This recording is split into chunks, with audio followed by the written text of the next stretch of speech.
Yeah, so the idea that it's the GPS of the brain that wasn't said by me. That was in fact said by the Nobel Committee. I think there are lots of uses an animal can put a kind of a spatial map to it. It will tell it where it is. It will tell it where, in a familiar environment, it will tell it where important things are, like food and water, where are dangerous places. And things like that. It'll tell also how to get there, because it certainly is an area which is involved in navigation. And we can see that when things start to go wrong in patients, if there are patients like HM or patients who have even more selective, damage in the hippocampus, that they have trouble actually finding their way around. And it turns out, as I'm sure you know as well as I do, that one of the earliest signs of Alzheimer's disease is the patient starts getting lost. And so we're particularly interested, and that correlates very well with the earliest damage in Alzheimer's disease to the hippocampal formation, particularly to the transentorhinal cortex. So over the last couple of years, myself and several clinicians and molecular biologists have become very interested in using our knowledge of the hippocampus, what the cells do there, how you test the cells behaviorally, and to extend that to testing human spatial abilities, and to use those tests to actually see if we can identify early stages of Alzheimer's or even early stages of MCI, mild cognitive impairment.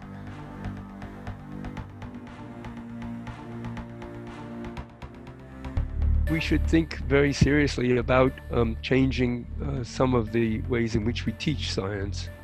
We tend to teach science as though it's easy to understand by going through textbooks and worked examples and such like. And what you're missing there, and I found this in my own education, is you're missing the fun and the really excitement of science and discovering things.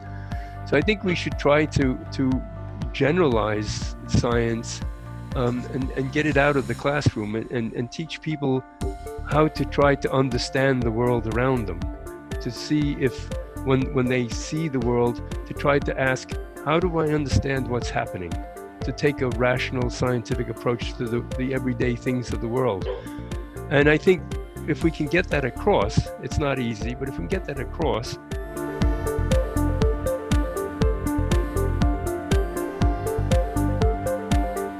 I mean, we know certain countries in the past where science became very politicized, it just stopped working. So I think there's always, there are several dangers, but the most important danger to science is that it has to stay not outside of politics, but it has to resist the imposition of politics onto the scientific method and the scientific way. Obviously, as members of society, we actually should be aware of the benefits and the dangers of the science we do. And so I don't think it can be ever completely divorced from politics, but I think the scientific method has to be kept out of the political sphere, in the sense that you need to obey the rules of science, you need to be truthful, and you need to pursue the data and let it take you where it goes.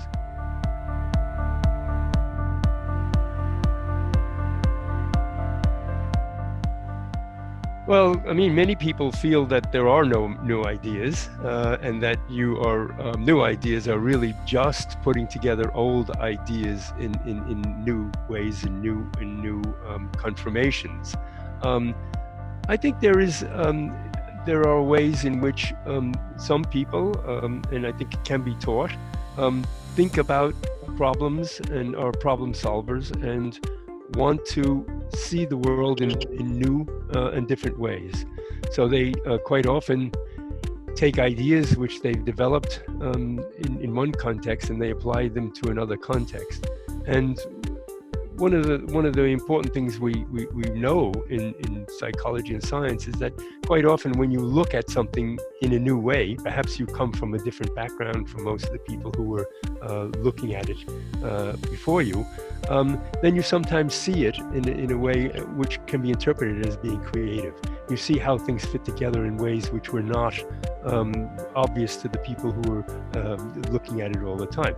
That's one of the reasons why I think it's important to have lots of people from different backgrounds doing science. I mean, it's very easy if you come from a culture which teaches you a particular way of seeing the world, to always see it that way. And sometimes it takes people coming from very different backgrounds. So I'm a great fan of spreading science very widely and bringing people in from many different cultures and backgrounds to be scientists.